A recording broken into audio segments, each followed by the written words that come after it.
Mesdames, Messieurs, merci d'accueillir très chaleureusement le président du mouvement réformateur, Georges-Louis Boucher.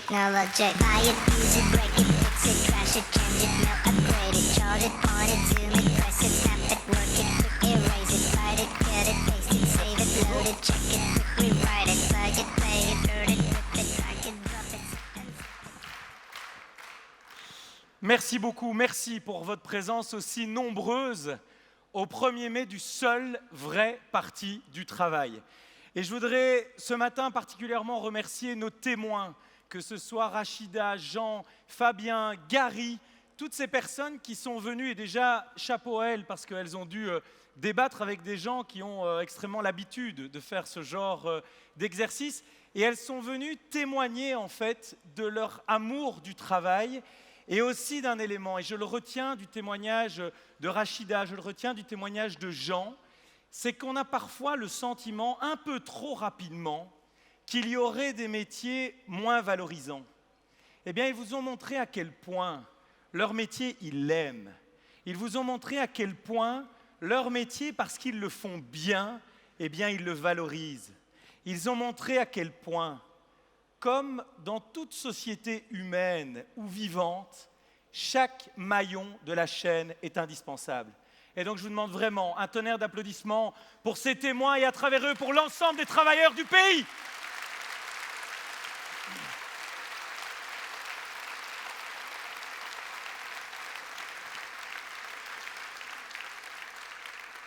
Alors avant d'aller plus loin dans le discours, je voudrais accueillir un ami avec lequel nous menons les combats depuis quasi le début de nos mandats respectifs. Et donc je vous demande aussi un hartelijk welcome en applaus voor mijn vriend Egbert Lakaert, voorzitter van Open VLD.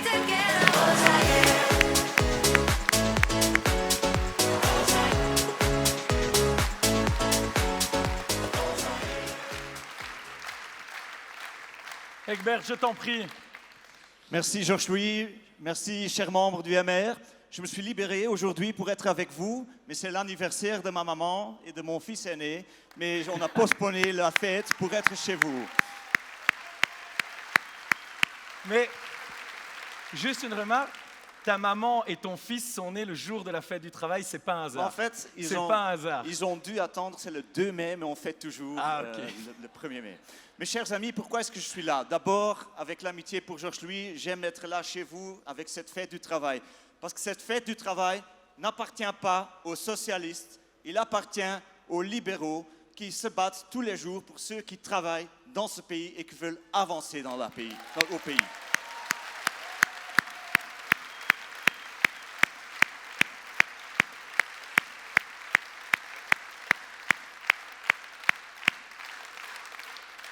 Deuxième chose, je vois en Flandre qu'en fait, les esprits changent.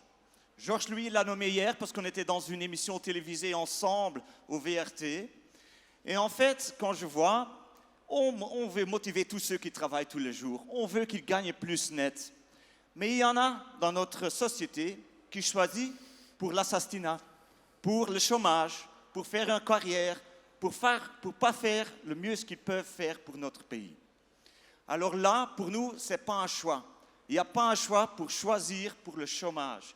Et le MR et Open VLD, depuis longtemps, disent que les allocations de chômage doivent être limitées dans le temps pour 2 ans. Et en Flandre,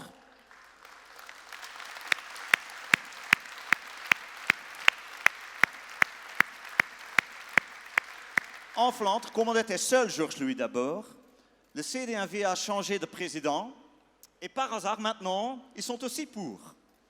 Et maintenant, la famille socialiste fait des discours complètement différents au nord et au sud. Et on a Conor Rousseau, le président de Vooruit, qui dit il faut limiter les allocations de chômage dans le temps 2 ans. Alors, Georges-Louis, moi je propose une chose. On a une discussion sur la réforme fiscale au niveau gouvernement. La famille libérale va mettre sur la table la fin des allocations de chômage à 2 ans pour motiver les gens et pour que le chômage ne soit pas un choix pour une carrière. Merci.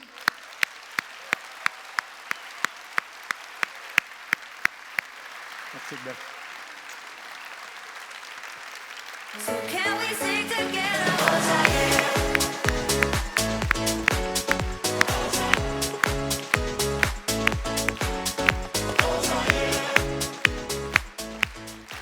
Merci beaucoup.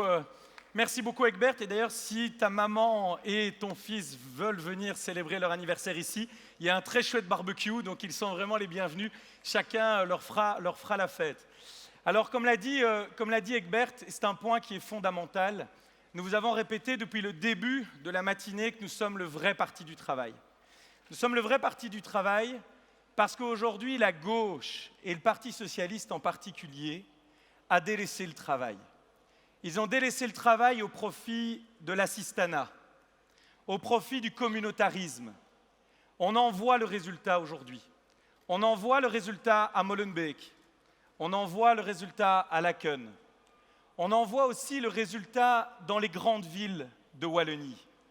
Aujourd'hui, défendre la solidarité, défendre les travailleuses et les travailleurs, ce n'est pas défendre les allocations sociales.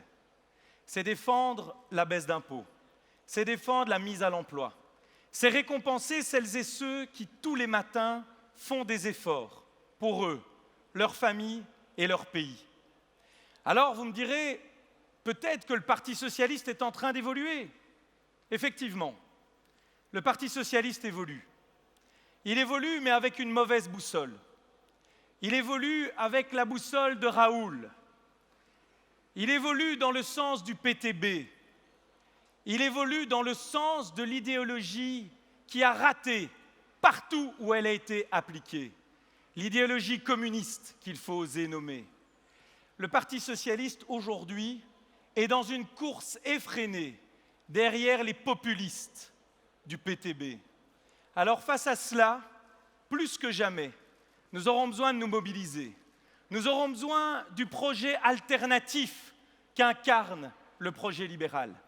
Et je le dis, nous ne pouvons pas laisser Bruxelles et la Wallonie dans les mains d'un parti qui regarde du côté de Raoul et de Beau.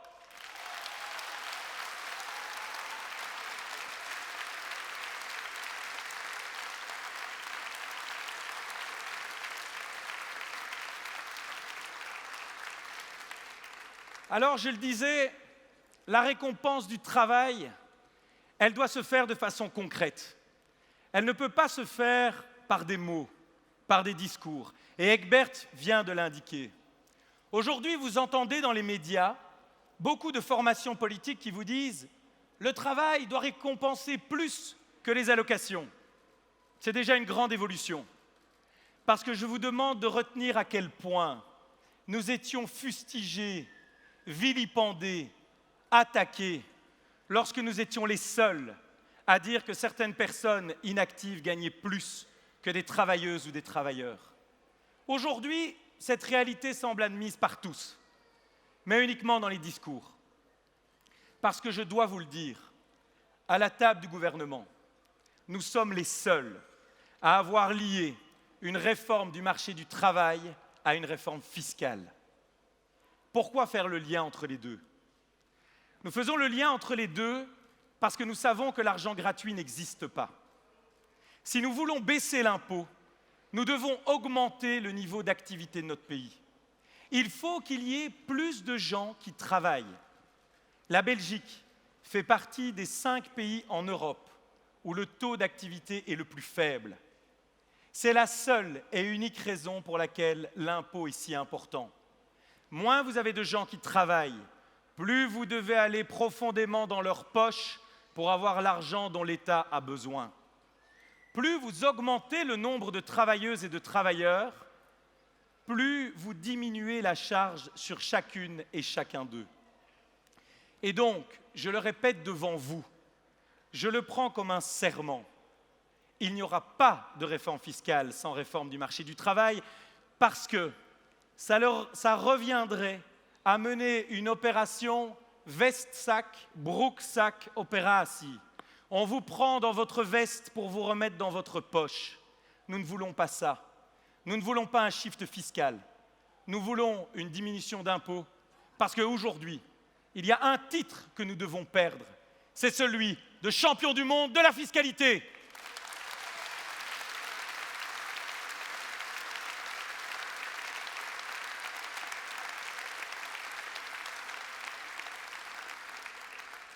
Alors, la conception du travail du mouvement réformateur est souvent caricaturée. Notre conception est très simple. Vous avez pu le voir tout au long de cette matinée. Notre modèle fonctionne sur 2 jambes. Une première jambe qui incite, qui récompense, qui accompagne. Celle qui vise à réformer l'enseignement. Celle qui vise à accompagner, à mieux diriger les jeunes vers une carrière. Celle qui vise à avoir une formation de qualité tout au long de la vie et de cesser de former pour le plaisir de former, mais d'avoir une formation qui débouche sur l'emploi. Celle aussi qui, par la baisse d'impôts, via notre job bonus à 1 500 € par an, un 13e mois pour celles et ceux qui travaillent dans les secteurs en pénurie et pénibles, qui permettent à ces femmes et ces hommes qui occupent chaque jour des métiers qui sont vilipendés, qui sont caricaturés, qui sont dénigrés, de pouvoir mieux vivre de leur travail. Ce bonus coûterait au gouvernement fédéral 750 millions d'euros. Mais il peut rapporter jusqu'à 2,8 milliards. Pour une raison simple, c'est que la mise à l'emploi rapporte à tous. Aujourd'hui, je veux vraiment que vous soyez fiers d'être dans la seule formation politique qui s'occupe de la solidarité. Parce que oui, mesdames et messieurs, chers amis, je vous le dis, l'acte de solidarité, ce n'est pas de payer des chèques. L'acte de solidarité, ce n'est pas de donner des allocations. L'acte de solidarité, c'est de travailler pour chacune et chacun.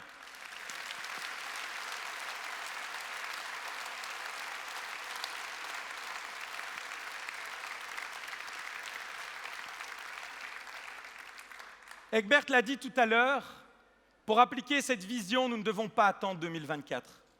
C'est maintenant que l'urgence est présente. C'est à la table des gouvernements où il reste 1 an qu'il faut continuer à travailler. Mais nous aurons un adversaire de taille. Et je vous dirais que pour le Parti socialiste, la réforme du chômage, c'est comme le nucléaire pour les écolos. Ils savent que c'est inéluctable. Ils savent que c'est indispensable. Mais pour des raisons populistes, dogmatiques et surtout électorales, ils s'y refusent. Mais aujourd'hui, si on veut donner un avenir à notre pays, il n'y a pas 10 dossiers à aborder. Il n'y en a que 2. Celui de la maîtrise de notre énergie et du travail. Ces 2 sujets qui, depuis la révolution industrielle que ces murs ont vu se développer, ces 2 sujets qui ont permis d'atteindre notre démocratie libérale avec un tel niveau de bien-être, un tel niveau de richesse partagée. Car oui, nous sommes dans un des pays les plus égalitaires du monde. Un tel niveau d'éducation, une telle espérance de vie. Aujourd'hui, je parlais tout à l'heure du Parti communiste. Toutes celles et tous ceux qui critiquent le libéralisme critiquent la seule philosophie qui a fonctionné. Citez-moi un pays qui n'applique pas la démocratie libérale où il fait mieux vivre que chez nous. Il n'y a que chez nous que l'on critique ce qui a été porteur du développement. Eh bien, moi, je vous invite à l'inverse. Je vous invite à casser ces caricatures. Je vous invite à porter notre projet avec fierté. Je vous invite, et je vous en reparlerai, à être sur le terrain, à expliquer individuellement aux uns et aux autres à quel point la démocratie libérale est porteuse d'avenir, à quel point la Belgique, pour son bicentenaire en 2030, aura plus que jamais besoin des libéraux.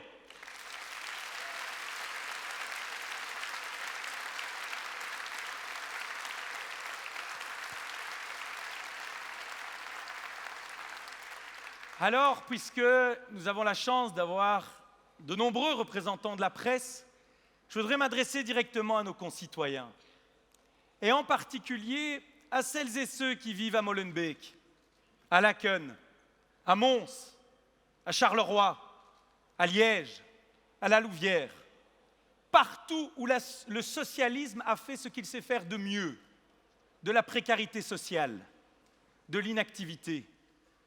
Je voudrais leur dire que le temps n'est pas à se plaindre, que le temps n'est pas à généraliser la classe politique. Je voudrais leur dire que le temps n'est pas à taxer plus, mais à gaspiller moins. Je voudrais leur dire que depuis plus de 100 ans, ils ont toujours fait les mêmes choix pour les mêmes résultats. Et donc je voudrais leur dire, parce que moi-même, je viens d'une de ces villes, parce que moi-même, comme l'ensemble des mandataires du mouvement réformateur, nous travaillons chaque matin pour améliorer la trajectoire de ces régions. Parce que nous savons que dans ces villes, dans ces régions, il y a du talent, il y a de la jeunesse, il y a de l'intelligence, il y a du travail. Mais aujourd'hui, ces qualités ne peuvent se développer à cause d'un système politique. Et donc, plus que jamais, je leur demande de nous laisser une chance, une seule, et de voir la différence. D'avoir plus qu'une parenthèse enchantée comme a pu être Molenbeek pendant 6 ans grâce à Françoise Kepmans, mais vraiment de nous laisser pouvoir mener les réformes, de leur montrer que les libéraux ne vont pas les maintenir dans l'assistanat, mais vont leur donner les outils pour développer leur vie, pour atteindre leur bien-être, pour atteindre ce qu'ils estiment être le bonheur. Et donc, plus que jamais, chers concitoyens, cessez la complainte, cessez le tous pareil, et pour une fois, tentez le libéralisme.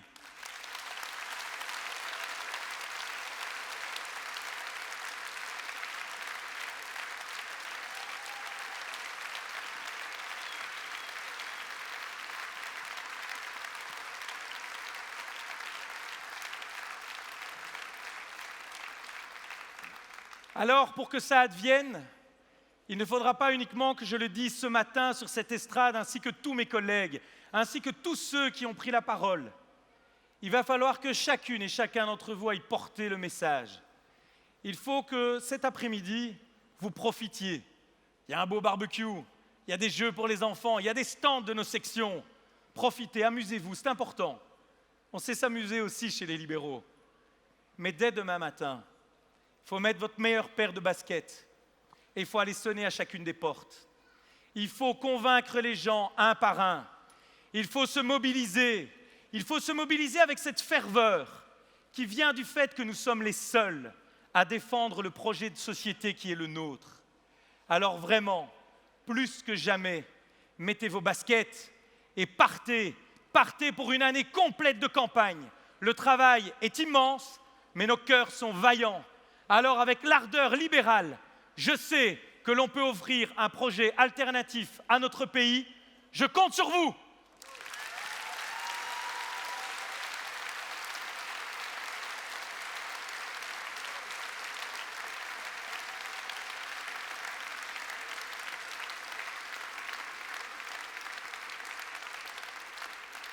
Pour conclure, chers amis, vous l'avez vu au début de mon discours, il y avait toute une série de questions sur des sujets extrêmement vastes qui vont de la sécurité, de la baisse de la fiscalité, mais aussi de services à la population. Je tiens à vous rappeler une chose. Toutes ces réponses peuvent se résumer en un élément, le travail. Le travail, le travail. Face à taxe, taxe, taxe, nous répondons travail, travail, travail. C'est aujourd'hui par le travail que l'on aura les moyens d'avoir des services publics de qualité. C'est grâce au travail que nous pourrons avoir une police efficace, que nous aurons une justice qui aura les moyens dont elle a besoin. C'est par le travail que nous pouvons améliorer nos sociétés. Nous, les libéraux, nous savons une chose, c'est qu'il n'y a pas de société heureuse sans travail. Alors pas n'importe quel travail, un travail qui émancipe, un travail qui prenne en compte les caractéristiques des uns et des autres, un travail qui préserve la santé. Mais ce travail de qualité, il existe. Il y a 140 000 métiers en pénurie aujourd'hui dans notre pays. Si ces métiers pouvaient être pourvus, ce serait plus d'argent pour les accueillantes d'enfants, ce serait plus de moyens pour la justice, ça serait aussi des réformes. Parce que je ne veux pas faire croire que tout se réglera avec de l'argent. De l'argent, il y en a par exemple en enseignement, il est mal utilisé. il doit être réparti différemment. De l'argent, il y en a, par exemple, en matière de mobilité, là aussi, trop souvent gaspillé. Et donc le travail, ce sera le travail de nos concitoyens. Mais ce sera, et ce sera mon dernier mot, aussi le travail de nos élus, conseillers communaux, membres de collèges communaux, conseillers provinciaux, membres de collèges provinciaux, députés, ministres. Chacune et chacun d'entre nous travaillera jusqu'à la dernière seconde à tous les niveaux de pouvoir.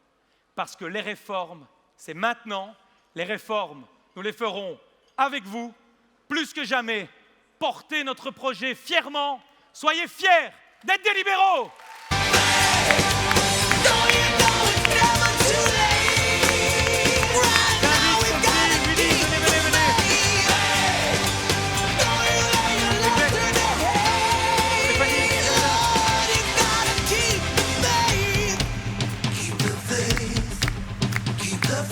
Alexia, viens, viens. Écartez un peu, on a plein de place là-bas. Allez-y.